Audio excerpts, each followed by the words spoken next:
السلام عليكم. حقيقة نحن الشعب ما عندناش أخلاق وما كاينش تربية، يعني غير السب والشتم. بالأمس كي درت فيديو حول الحفلة اللي داروها يوم الجمعة، وين صارت الحادثة تاع الحافلة، سقوط الحافلة في الواد. للأمانة الحفلة ماشي في تيزي وزو، في بجاية في أميزور. قلت لهم على الأقل كانوا لازم يلغيو الحفلة، يعني على الأقل تلغي الحفلة. يعني جاو جماعة تاع قبايل، يعني غير السب والشتم، السب والشتم. بالرغم يعني ما قلت والو، هضرت فقط غير على الحفله هذيك، وقلت كان لازم يلغيوها. واحد غير السب يعني. وهو المشكله انا قبايلي ثاني، كي ذا قبايلي ذا قديت ورثيران.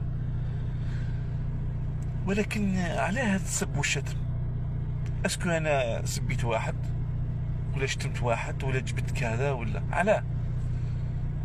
قبايلي وافتخر باني قبايلي وكذا والى اخره، ولكن انا مسلم قبل كل شيء. انا مسلم وواحد، من بعد نجي جزائري، من بعد هذه قبايلي ولا عربي ولا شوي ما يهمنيش انا هذا.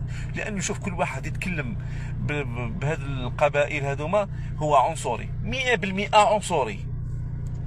اي واحد يبدا قبل ما يقول لك انا مسلم، يبدا لك انا قبايلي، انا شاوي، انا عربي، انا كذا، هذاك عنصري. لان انا مسلم قبل ما نكون اي حاجه. اتقوا الله، تعلموا الشعب يعني والله ماك لا اخلاق لا ترب. تدخل للتعليقات غير السب والشتم. والمشكله الكبيره وشنو؟ في الجزائر كي تهضر على حاجه يقول لك انت خائن الوطن، يقول لك انت بصبع وشيات.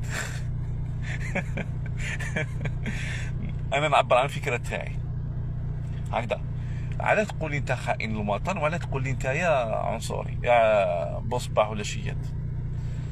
علاه؟ لا حول ولا قوة إلا بالله. والله غير صح لازمنا إعادة تأهيل وإعادة تربية. الله المستعان، والسلام عليكم.